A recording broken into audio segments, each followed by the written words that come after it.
Solomon never asked for gold, yet gold chased him. He never sought power, yet kings bowed before him. Why? Because Solomon understood the one truth most men ignore. Wisdom is the root of all riches, not effort, not ambition, understanding. This speech is not about history.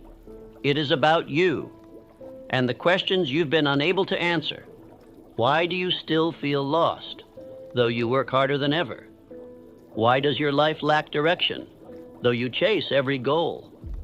Why do you read, strive, push, yet remain without peace, without dominion?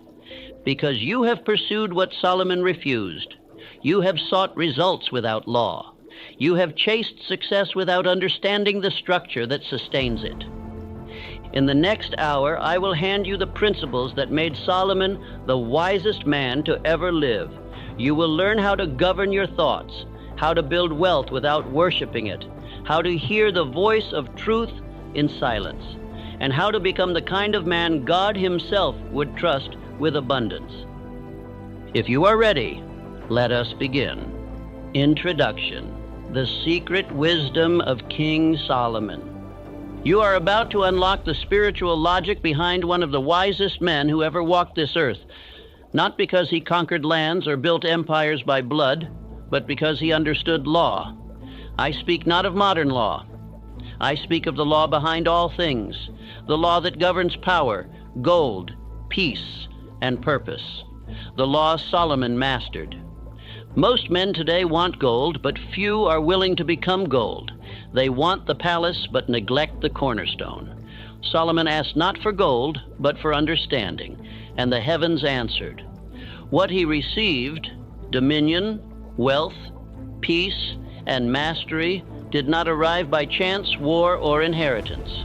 It arrived by divine response to definite mental desire aligned with eternal law. You chase results. You grind. You copy strategy. You worship the external. But understand this: the ancients did not build temples, kingdoms, or dynasties with noise. They built in silence. They built by law. And Solomon built what no modern strategy can buy: a name that echoes through time. The real treasure was not Solomon's gold, but the mind that magnetized it. He aligned with divine law first, and all riches followed. That same law still governs wealth today, but men no longer seek it. They seek shortcuts. And for this, they remain slaves to systems they should command. You ask for influence, for abundance, for clarity. But let me ask you this: have you asked for understanding? Have you asked for the wisdom to govern that which you seek, or only for the outcome? Solomon asked rightly. He knew. The man who governs his own mind soon governs all things under heaven. What I am about to reveal will not comfort you. It will confront you, but truth always does. I will show you that you have not failed because of lack of tools, support, or timing. You have failed because you have not yet understood the laws Solomon obeyed, the wisdom that turns men into kings. And so I say to you now, I seek understanding above possessions. For when you understand, you will no longer chase gold, you will command it. For wisdom is wealth in seed form. When you plant it, nurture it, obey it, harvest will come, and no man, no system, no failure can take it from you. In this speech, I will teach you how to build wealth the way Solomon did, through inner law, through quiet clarity, through alignment with principle, through obedience to order. No modern trick will substitute for what you're about to learn. What follows is not hype, but hierarchy, not theory, but throne. Let this be your declaration: I become the ruler by ruling myself. Let that identity replace all others. The world has enough followers. It has enough noise. What it lacks, what it cries for, is the return of the man of law, the return of the one who rules first within, and therefore cannot be ruled from without. This is not for the man who wants ease. This is not for the man who seeks temporary advantage. This is for the man who desires dominion, not applause, power, not popularity, legacy, not luxury. And that man must learn as Solomon learned. Riches are not granted. They are revealed to those who seek wisdom. You have reached a line in the sand. Cross it.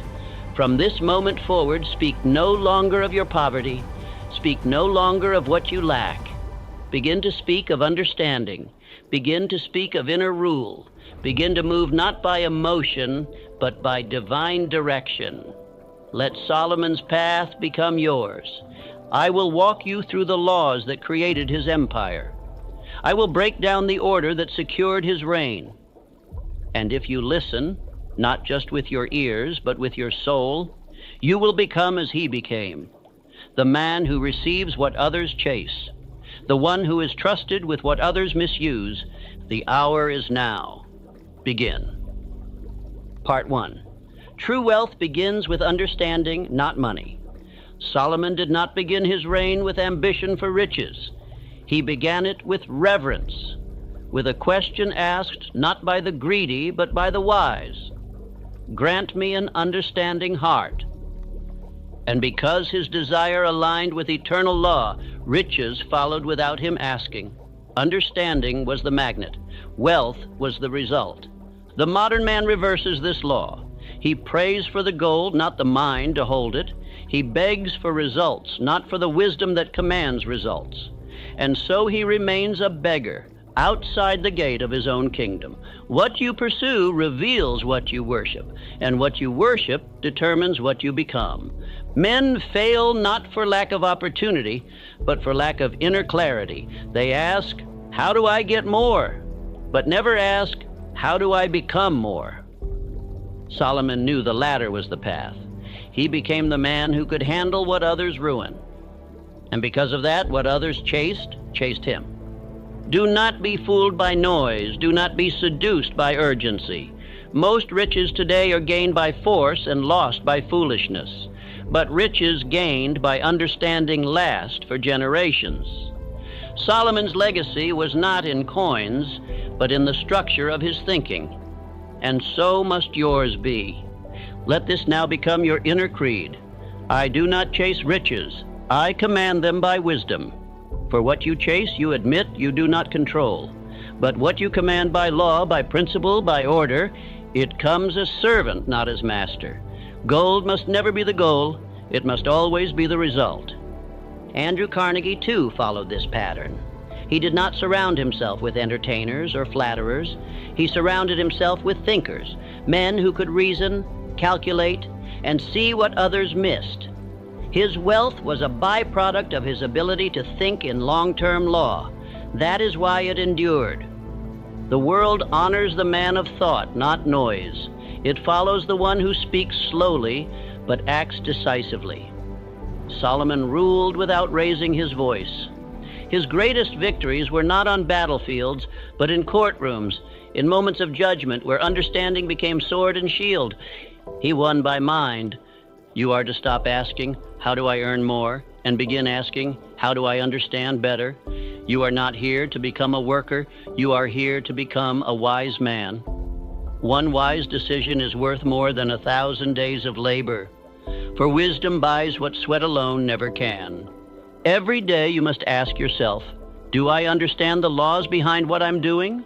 Or am I blindly performing tasks others created? Most men live in cycles they never chose. They copy, they imitate, they mimic, but they never understand. And because of that, their labor produces only crumbs. Solomon was not born into wisdom. He chose it, he asked for it, he made wisdom his priority, and in return, it made him a ruler. He prayed, give thy servant an understanding heart, that I may judge rightly. And heaven answered, not because of his status, but because of his alignment with law. Let these words govern you now. I sow understanding and reap gold. Speak it aloud. Plant it in the soil of your mind. For gold is nothing more than the visible reward of invisible alignment. No man can fake this law. Either you become wise or you become weary. The choice is yours. You must now make study a ritual, not of trends, but of principles. Do not consume information, extract understanding. Do not hoard knowledge, apply judgment. Solomon studied nature, people, time, consequence.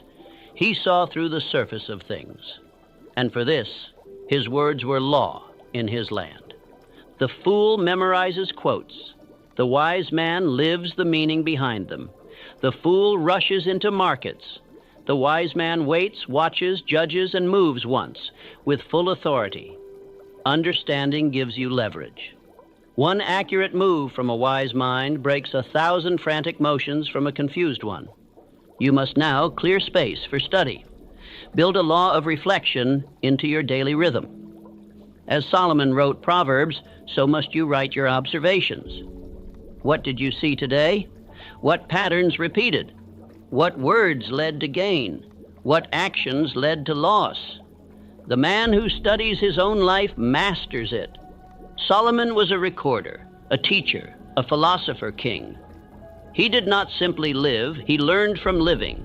His journals were scriptures. His laws became the structure of civilization, and this came not from privilege, but from hunger to understand. That same hunger must now enter you. Stop seeking secrets in new places. Begin building understanding from the old laws you've ignored. Honor, order, cause and effect. Stillness before decision.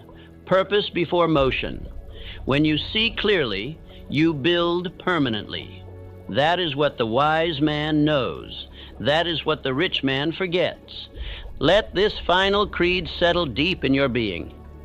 I do not chase riches. I command them by wisdom. I sow understanding and reap gold. Say it when you rise. Say it before you sleep.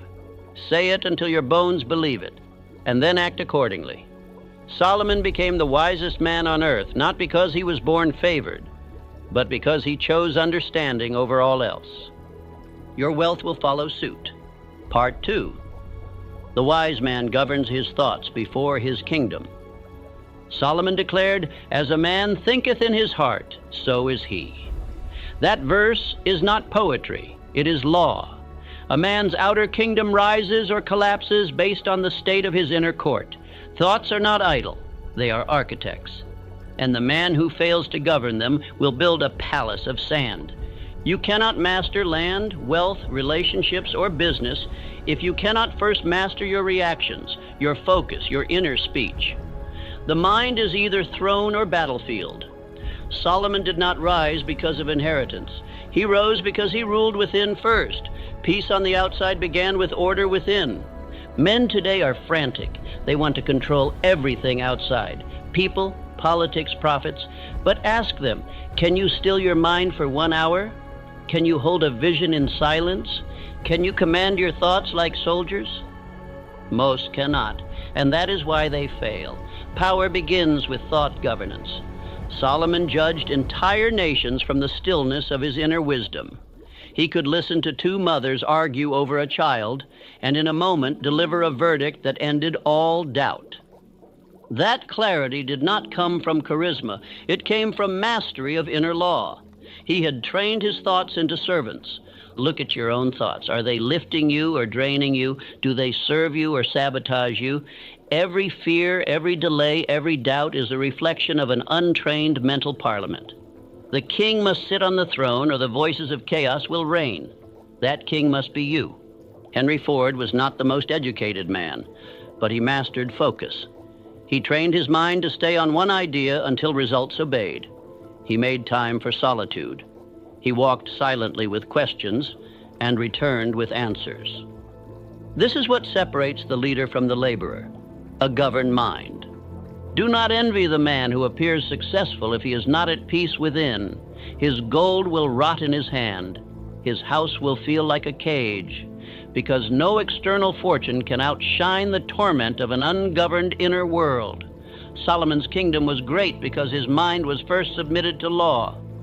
Write this now. I rule my thoughts, therefore I build. That is not opinion, it is principle. Every achievement you seek must first be formed in thought.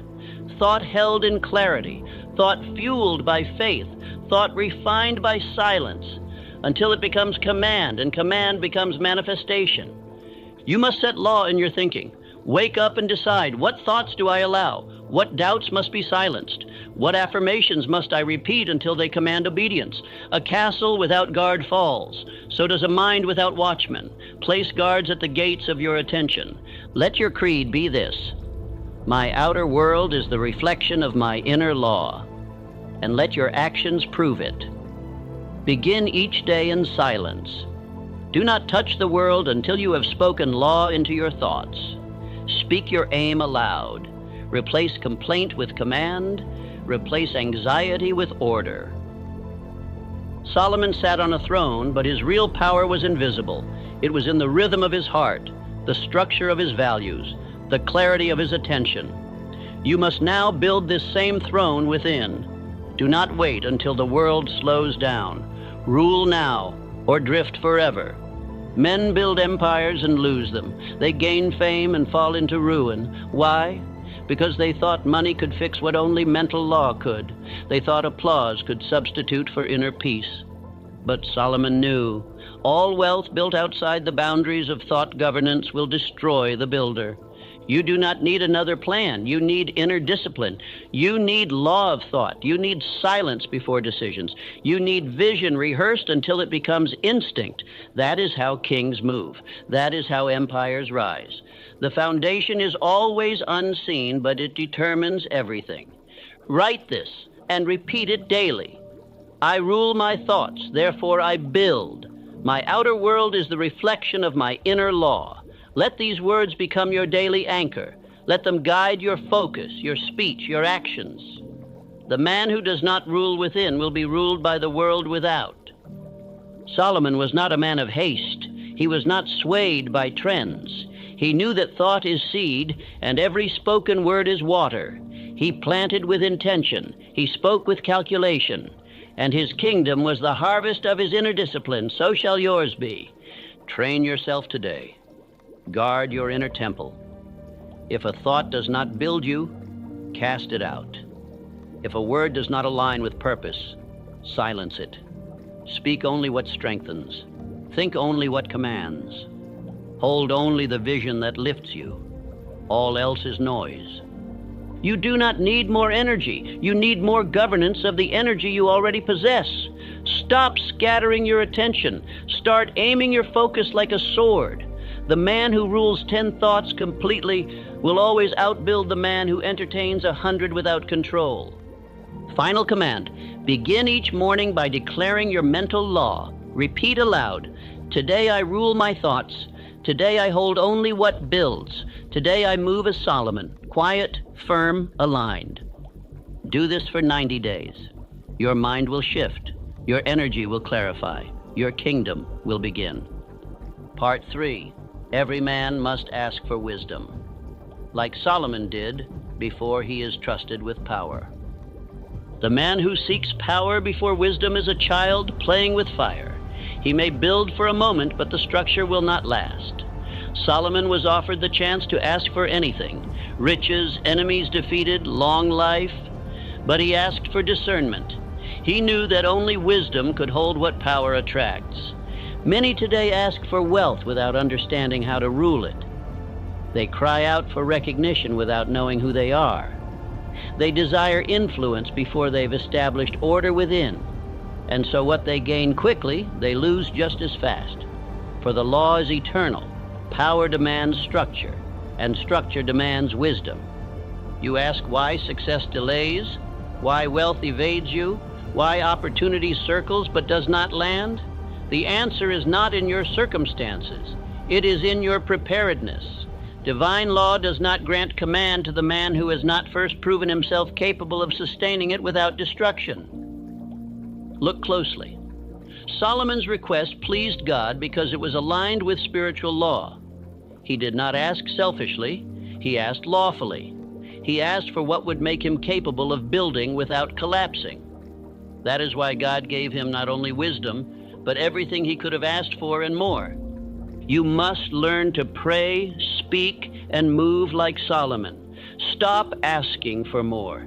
Ask for the mind that can hold more. Ask for the character that sustains abundance. Ask for the discernment to make the right decision when no one is watching and no one will clap. When Andrew Carnegie built his empire, he did not seek talent first. He sought men with judgment, men who would not panic under pressure, men who would choose principle over impulse. That was wisdom in action. The fortune was built because the foundation was mental clarity. You were not denied power. You were protected from it. For power without preparation is poison. It blinds, it distracts, it multiplies the flaws already inside you. But when wisdom precedes reward, power becomes an instrument of construction, not destruction. Make this your creed. I ask for wisdom to match the wealth I will hold. I prepare my mind so my fortune may stand. These are not affirmations. They are laws to live by. Speak them aloud each day until your subconscious begins to obey. Write this now in your private journal. What must I understand in order to carry the future I desire? Do not skip this. Sit with it. Listen. That question is the gate. The answer you receive in silence will be more valuable than any seminar, book, or mentor, for it will come from your inner court. Power tests you. It magnifies who you are in secret. If you cannot govern your desires in obscurity, you will be overthrown in visibility. Solomon understood this. He built first within, and God gave him dominion without. That is the eternal order. Obey it. Do not say you want millions if you cannot manage hundreds. Do not say you want to lead if you cannot lead your own schedule. Do not declare that you are ready for expansion if you still delay the basic disciplines of daily life. That is mockery to the law of wisdom. Begin each week with a review. Have I governed my time? Have I managed my mind? Have I ruled over appetite, speech, emotion? This is your throne room. Your dominion does not begin with a title. It begins with how you handle 24 hours. God gives more to him who masters little. Thomas Edison tested over 10,000 materials before discovering the filament for the light bulb. Why? Because he was obsessed with understanding, not shortcuts. He built a mind that could endure delay. That is wisdom. And that is why his invention shaped generations. You must burn every shallow prayer. You must stop asking for escape. Ask instead for insight. Ask to become the type of man Solomon became, one who rules by discernment, one who multiplies because he first submitted to law, one who waits patiently, learns deeply, moves decisively. Affirm this into your bloodstream. I will not seek shortcuts. I will seek structure. I will not ask for gold. I will ask for understanding. And by law, I will receive both. Say it until your flesh resists. Say it until your fears retreat. Say it until it becomes instinct. This part of the journey is the most painful because it exposes the truth. You are not lacking opportunity. You are lacking capacity. And that capacity must be developed through daily seeking of wisdom, through practice, through silence, through law. Make a vow today, I will spend 1 hour each week in solitude asking only one question. What must I understand to build what I desire? No devices, no noise, just silence and truth. Solomon's wisdom came in quiet. So will yours. Power without wisdom is temporary noise. Wisdom without power is hidden gold. But wisdom with power, this is dominion. And you were born not just to succeed, but to reign in thought, in speech, in behavior, in discipline, in destiny. That reign begins when you, like Solomon, ask not for riches, but for discernment. From this moment on, you will stop chasing results. You will start becoming the man who can carry them. You will no longer weep over delay. You will rejoice over preparation. And when the hour of power comes, you will be ready. Part 4. A wise man knows when to speak and when to remain silent. A single word can crown a man or destroy him. Solomon's throne did not stand upon stone or gold alone. It stood upon judgment. Upon the razor's edge of language, he could end a war with one sentence, divide truth from deception with a single reply. Such is the weight of wisdom spoken at the right time. You are taught today that confidence is noise, that power is volume, that dominance is in speaking first. This is a lie. Real power is measured in restraint. The fool speaks everything he knows. The wise man holds what others beg to hear. Solomon ruled through words, not because he spoke often, but because when he spoke, law followed. Your life right now, look at it, is not shaped by what you know. It is shaped by what you say. The words you speak over your future, the tone you use in conflict, the silence you break when patience would have preserved your peace. Understand, speech is not expression. Speech is creation. Every word you say becomes law in the world you inhabit. Solomon's power did not come from an army. It came from timing, the discipline to wait until truth revealed itself, the strength to hold his tongue until speaking would bring clarity, not confusion.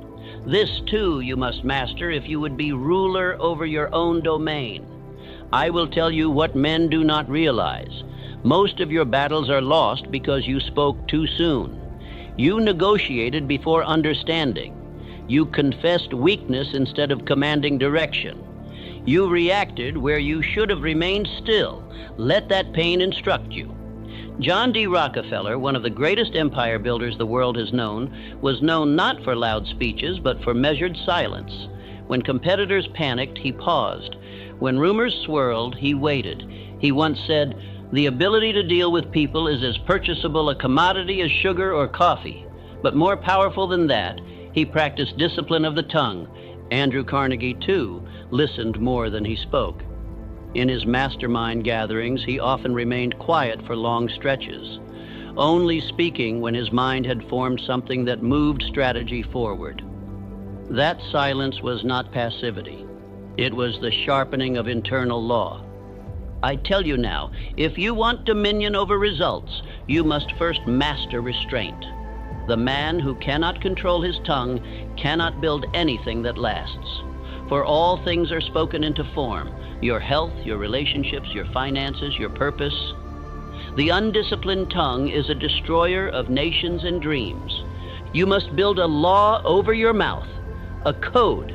Say nothing reactive. Say nothing unmeasured. Say nothing that weakens your future, even in jest.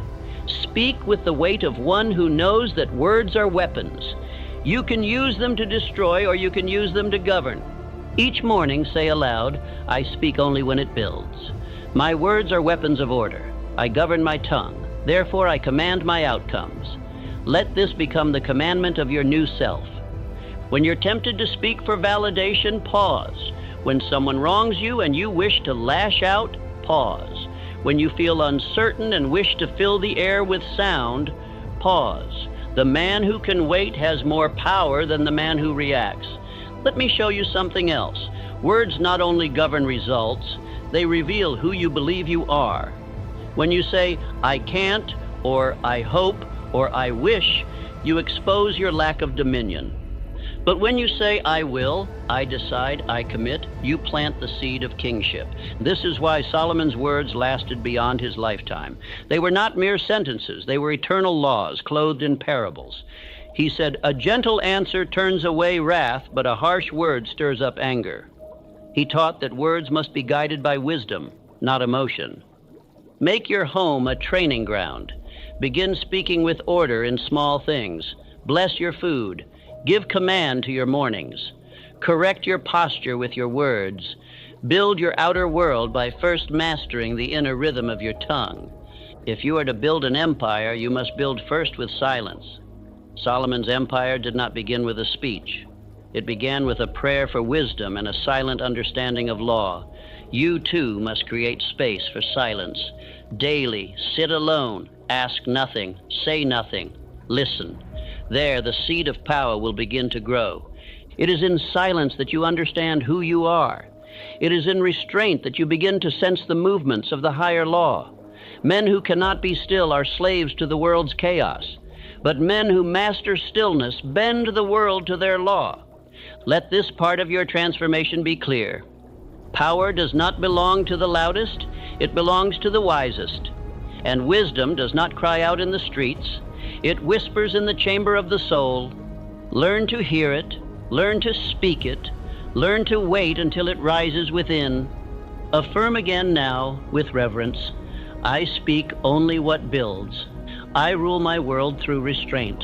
My words do not perform, they command. Say it again until you feel the power return to your soul. Your next battle will not be won by strategy. It will be won by discipline of the tongue.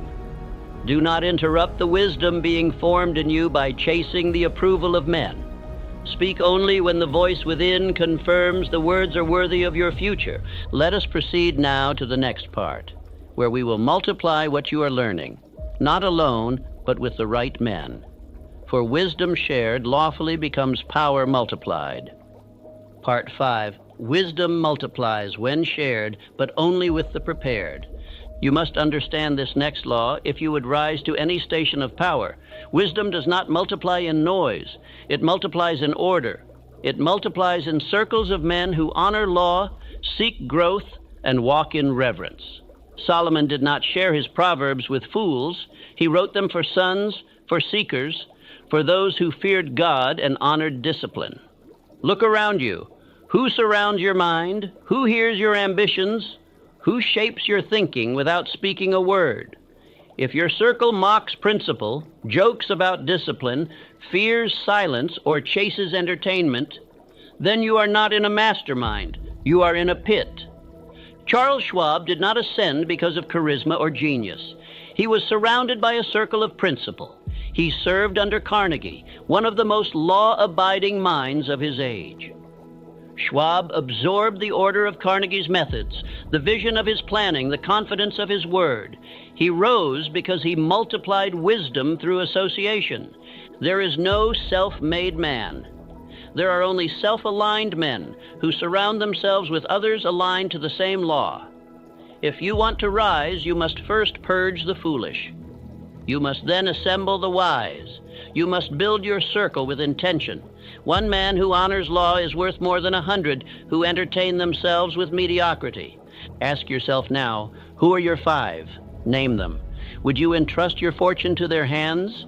Would you share your prayers with them? Would you bring your definite chief aim to their counsel? If not, you already know what must be done. Delay no longer. You cannot become Solomon in the company of clowns. Build a law for your counsel.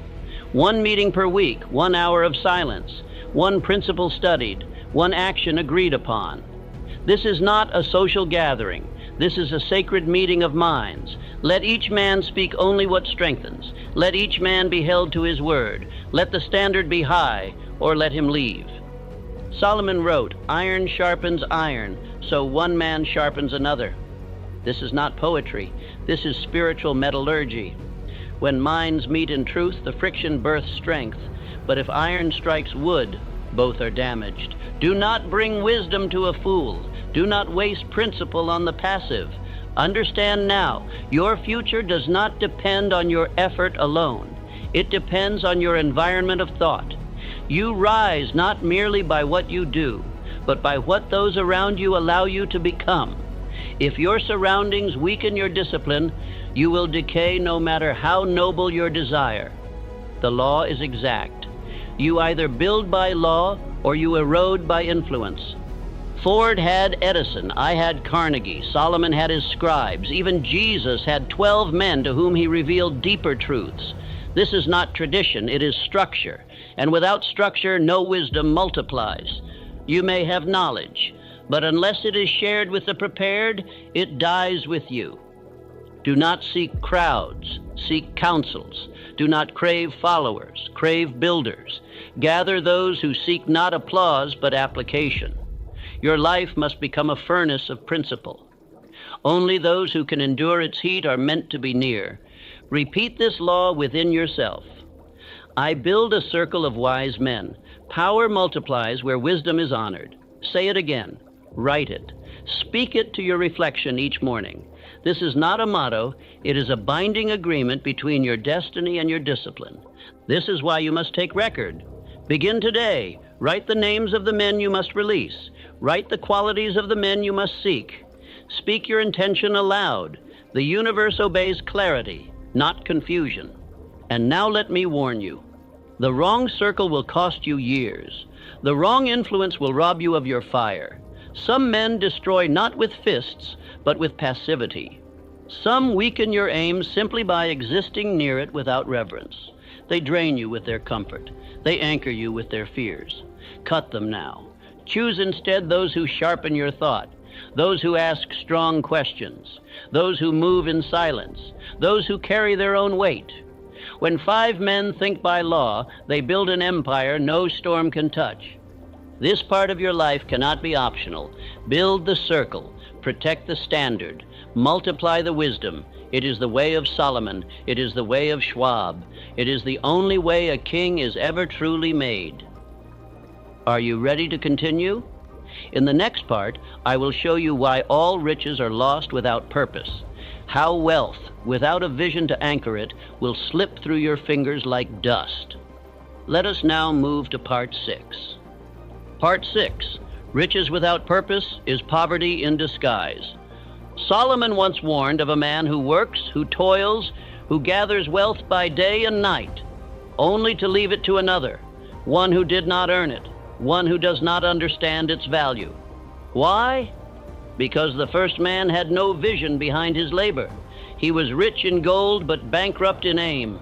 He built with sweat, but not with spirit. He gained the world and lost the reason. This, my friend, is the silent plague of our time.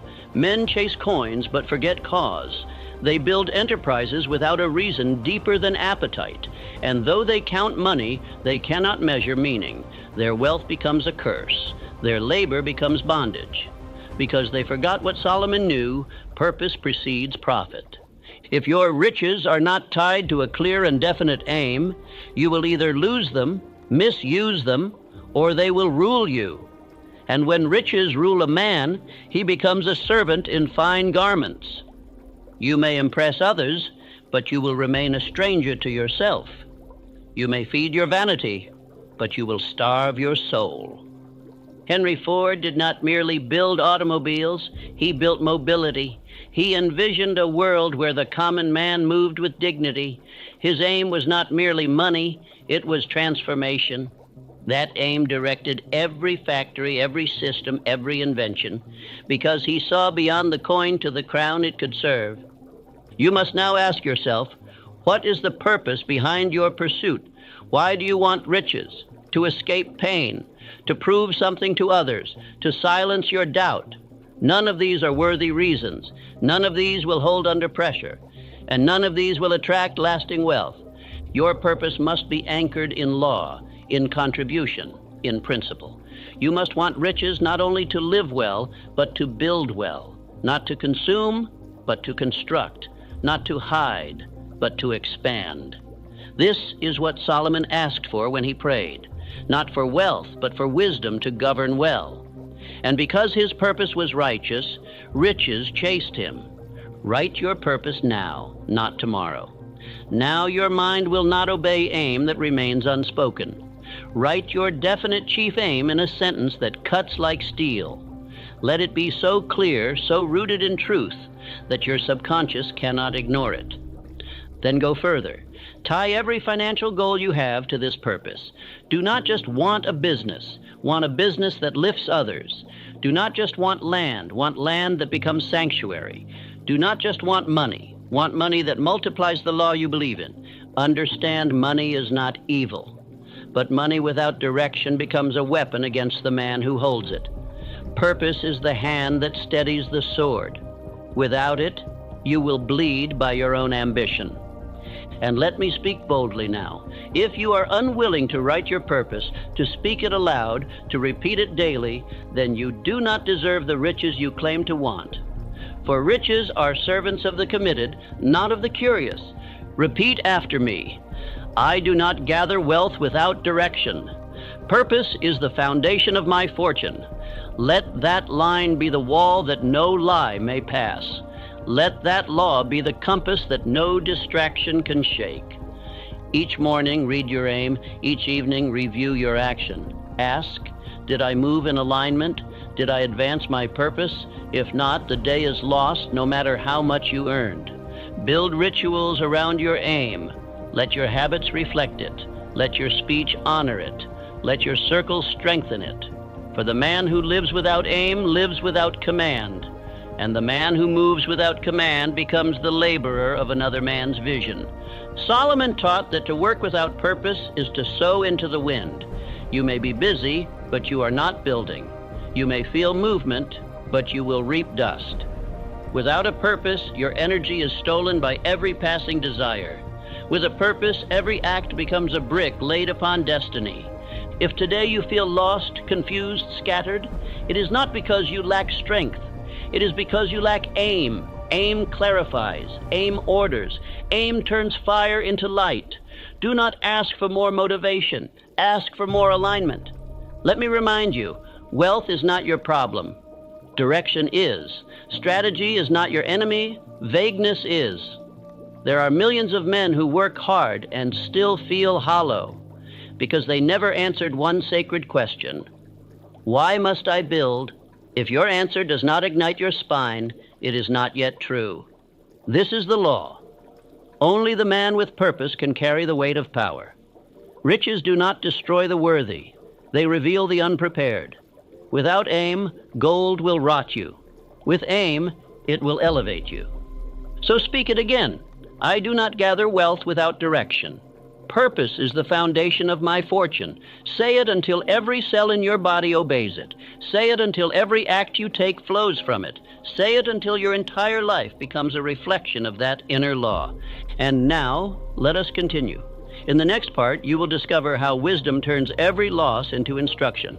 How even your enemies and failures can become teachers, if you think as Solomon thought. Let us move forward. Part 7. Wisdom turns enemies into teachers, and failure into instruction. If you desire to rise like Solomon, you must not only seek wisdom when life is peaceful, you must mine wisdom from pain, from trial, from the sting of error. The man who learns only when praised remains a child, but the man who studies his setbacks becomes a master. This is the law of refinement. Every failure is a message sent to forge your mind.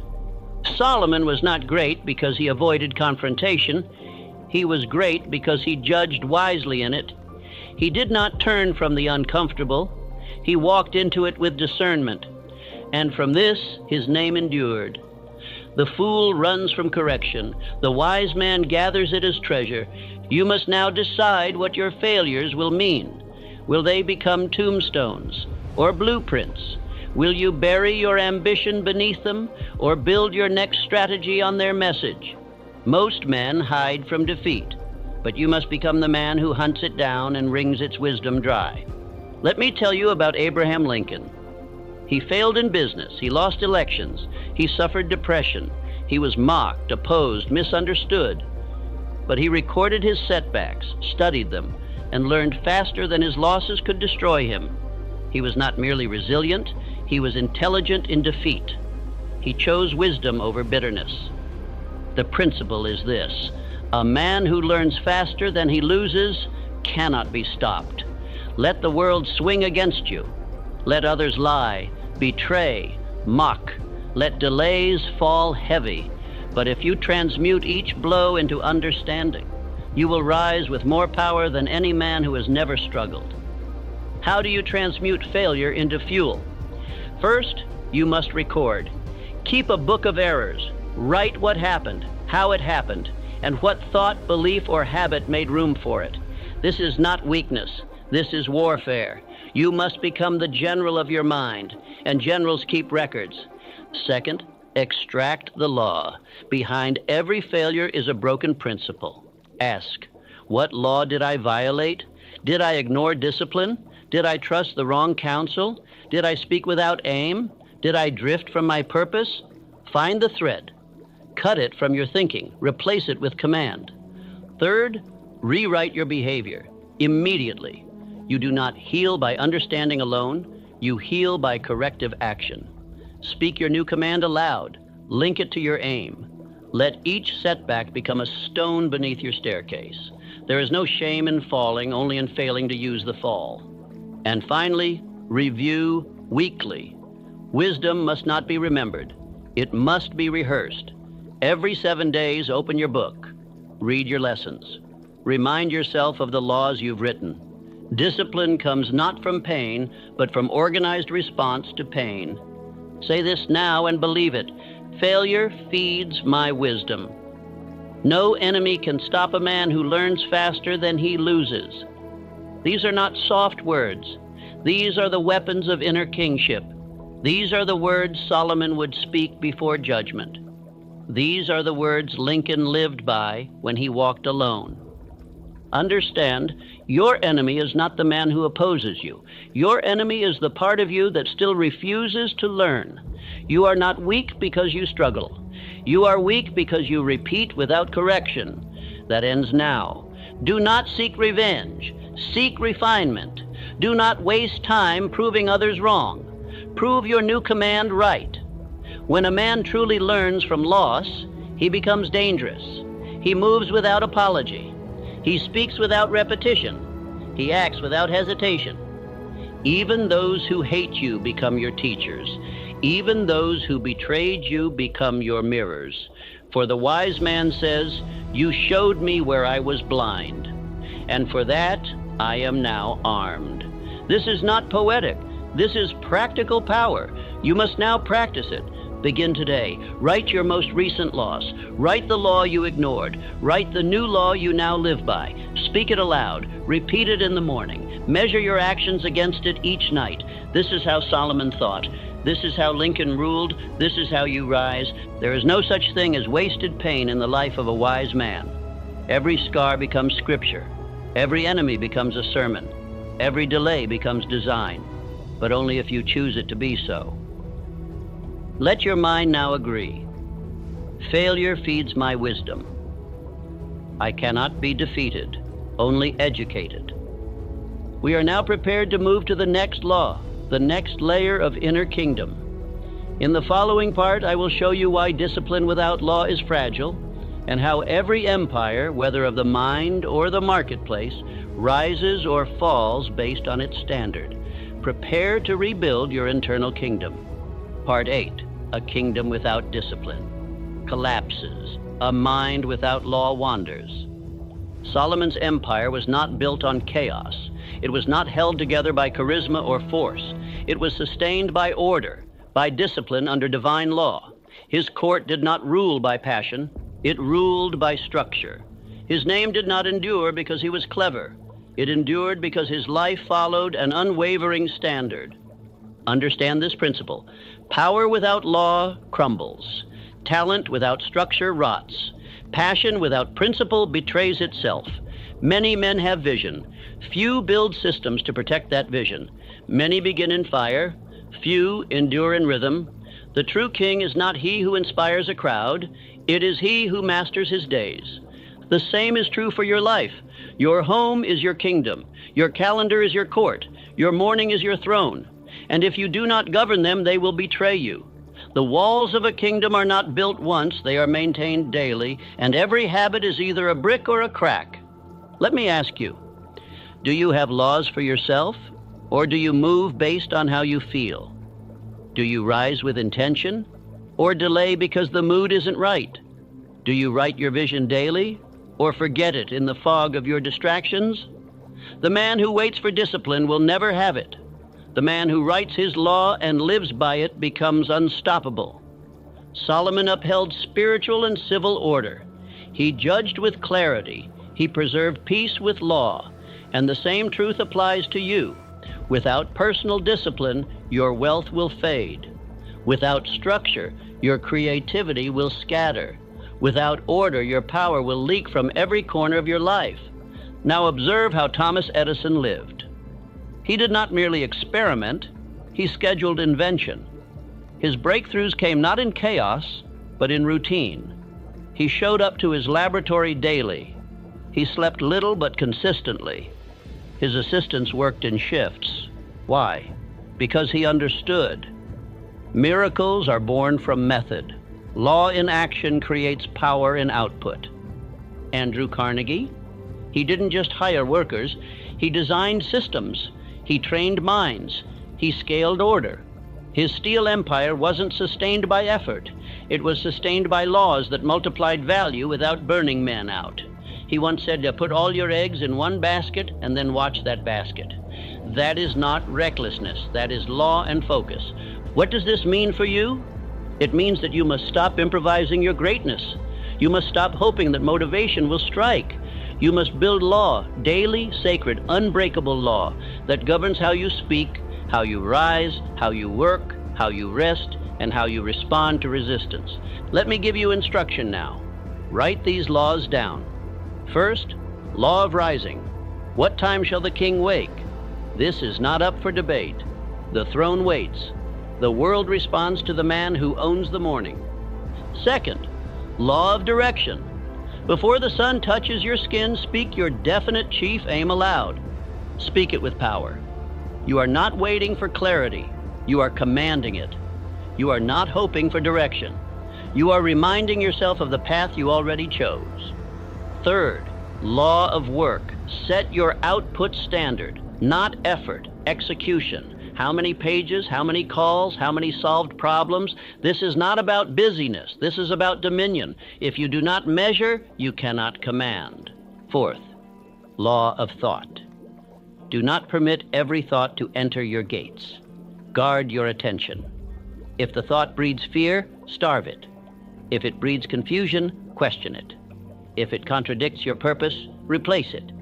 You are not your thoughts. You are the ruler of your thoughts. Fifth, law of reflection. At day's end, sit in silence. Audit your law. Where did you obey? Where did you drift? Write it.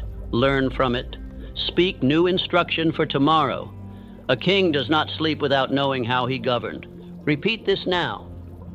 Order builds power. I uphold inner law before I expand outer dominion. Say it again, slowly. Let it sink into the walls of your mind. You are the architect. You are the judge. You are the executor of inner law. Now understand the consequence of ignoring this. A man with no law becomes a servant to every impulse. His mornings are wasted. His power leaks through indecision. His thoughts become fog. His results depend on luck. And no matter how talented he is, he cannot be trusted with dominion, because no kingdom can stand without law. Solomon knew this. He enforced it. And so must you. Not once. Daily. Discipline is not a feeling, it is a structure. It is a temple built from repeated acts of obedience to a written standard. If your life feels out of control, it is not your circumstances. It is your lack of law. You must now become sacred about your structure. Defend it. Let no man mock it. Let no fatigue break it. If it is written, it must be lived. If it is spoken, it must be executed. For the mind with law is a fortress, and the world bows to the man who governs himself with precision. Let this be your covenant. I will no longer drift. I will no longer rely on emotion. I write my law, I live my law, I rise by law, and nothing shall shake the man who stands upon it. Now that your foundation is set, you are ready for the highest truth Solomon ever spoke, the one law that anchors all others, the final gate to wisdom and riches, reverence for the source. In the next part, I will reveal the most sacred law Solomon gave, not as a preacher, not as a mystic, but as a builder of empires, and it is this: fear God and obey His commandments. What this means and how it will define your future will be made plain. Part 9, Solomon's greatest wisdom, was this: fear God and obey the law. There are many men who command wealth, many who rule with might, many who gather possessions, build cities, lead industries. But among them, few last, fewer leave legacy, and almost none walk in peace. Why? Because they possess riches but lack reverence. They obey the law of effort but ignore the higher law of origin, the law of God. Solomon was not only a king of wealth, he was a king of order, a king of judgment, a king of peace. And yet when he penned the conclusion to his life, when he wrote the final lesson from a mountain of gold, servants, wisdom, and power, he did not say, get rich. He did not say, build fast. He said, "Fear God and keep his commandments, for this is the whole duty of man." This is the final gate, the highest law. The secret behind every enduring empire, alignment with divine order, not religious performance, not ritual, not image, but internal reverence, the kind that says, "I am not the source, I am the steward. My life is not mine to waste. It is mine to govern in harmony with the mind that created me." Hear me now. Men fall not because they lacked talent, but because they lacked reverence. Nations fall not because they lacked armies, but because they abandoned divine law. Solomon saw this. He watched kingdoms crumble after pride rejected the one who gave power. He knew no wealth can preserve a man who no longer honors the source of that wealth. You are not being asked to join a church. You are not being told to adopt empty rituals. What I teach you now is higher than denomination. It is the law that governs the seed, the harvest, the heartbeat, the thought, the consequence. Divine law is not man-made. It is the origin of all true law. Carnegie understood this, though he never called himself religious. He honored the law of cause and effect. He studied the law of compensation. He gave away more than he kept. Why? Because he knew you must align with the higher order if you expect your work to last beyond your breath. Ford, too, did not pray on platforms, but he obeyed the law of vision, the law of usefulness, the law of organized service. These are not inventions of industry. They are echoes of the law Solomon lived by. They are spiritual truths made physical through consistent application. Let us now go deeper into what it means to fear God. It does not mean terror. It does not mean superstition. It means awe. It means respect. It means that you place divine law above your impulses, that you bend your ego to a greater order, that you understand you do not create truth, you align with it. To fear God means that you no longer think you are the author of consequence. You understand there is a justice higher than the courts, a memory greater than your mind, a reward more eternal than money. You live not to please men, but to walk rightly before the divine judge who sees your thought before your action. This reverence does not make you weak. It makes you dangerous, because the man who fears God cannot be bribed. He cannot be broken by applause. He cannot be bought by offers of the world. His standard is higher, his conscience is sharper, his results are more permanent. He does not fall because he does not bend. And to keep his commandments means you obey the laws that govern power. You do not lie for gain. You do not steal time from your purpose. You do not murder your potential by serving lust, envy, or pride. You do not bear false witness against yourself with lazy thinking. You honor your calling, your work, your family, your future. This is not moralism, it is strategy, Solomon understood. Divine obedience is the most powerful principle on earth. It makes the poor man rise and the mighty man fall. It builds peace that outlasts gold. It turns ordinary men into kings because it makes their authority unshakable. Say these words aloud with me. I rise by obedience to divine law. True wisdom begins with reverence. Again, slowly. I rise by obedience to divine law. True wisdom begins with reverence. This is not an affirmation of ego. It is the declaration of one who chooses to be governed by the highest standard in existence. Now I will ask you, what law do you serve?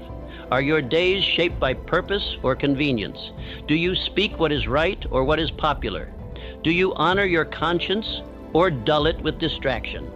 The man who walks with divine law walks alone at first, but soon the world follows him because his fruit is undeniable. Look at the decay of the world around you. Men mock wisdom. They elevate sensation. They destroy family, destroy identity, destroy order, and then cry for peace. But peace is the product of law honored. Without reverence, there is only noise. Without obedience, there is only collapse. Solomon ruled over Israel, yes, but more importantly, he ruled over himself. His wealth was great, but his insight was greater, and his insight was born not of intellect, but of fear of God.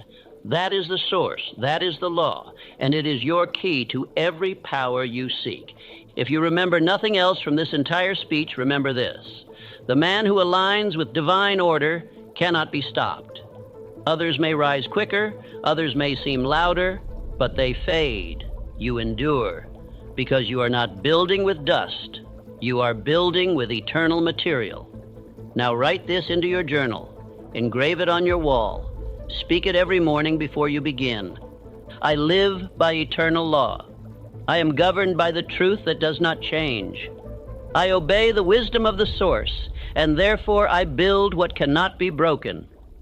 You are now ready for the final part, the conclusion, the bringing together of every law, every insight, every command that Solomon lived by.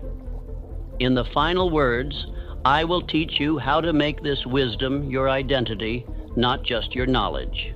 Conclusion: Solomon's power is not buried in the past. It is waiting in you. You have heard the law. You have walked with kings. You have seen what made Solomon great. Not his palace, not his treasury, not his robes, but his mind aligned with divine order. And now it is your turn. For what good is truth unless it becomes flesh in your habits? What power is wisdom if it remains theory and not transformation? This world does not belong to the loud. It does not belong to the impulsive. It does not belong to the clever schemer. It belongs to the man who rules himself and governs that rule by unalterable law. The man who honors understanding before opinion. The man who speaks less and builds more. The man who seeks first the invisible order and then commands the visible world. Solomon's secret is not locked in Scripture. It is coded into law. And every man, regardless of his beginning, may partake in it. For divine law is no respecter of persons.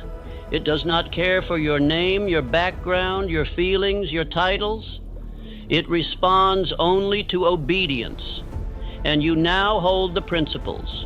Repeat these truths aloud, not as a performance, but as instruction to your mind, as seal upon your spirit. I live by the wisdom of kings. I obey law and command wealth. The kingdom I build begins within. Now let us review what has been given. You have been taught that understanding is greater than riches, that thoughts must be governed before cities, that silence can be mightier than armies, that wisdom shared with the prepared multiplies power, that riches without purpose dissolve, that failure is instruction, that discipline without inner law collapses, that reverence is the root of all true power. These are not isolated lessons. They are one system of law. They are not ancient dust.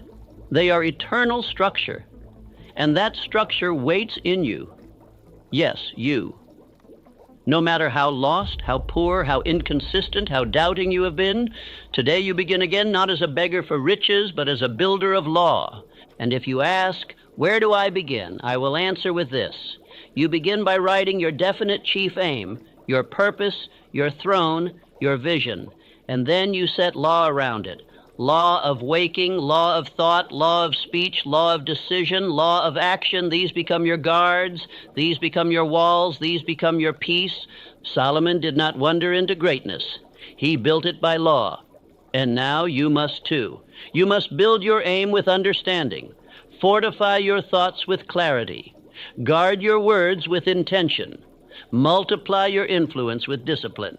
Obey the source with reverence, and then stand.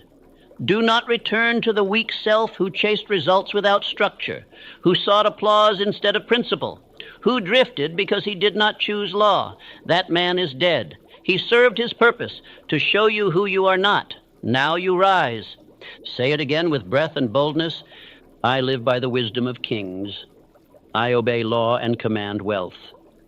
The kingdom I build begins within. The silence that follows is not emptiness. It is space for instruction. A king listens more than he speaks.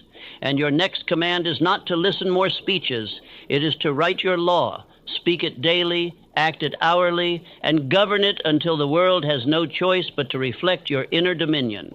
You do not need more opinions. You need law. You do not need more motivation. You need understanding. You do not need more approval. You need alignment. These are the treasures Solomon possessed, and they are now yours. Take them, write them, speak them, live them, and walk like a man who was taught by kings.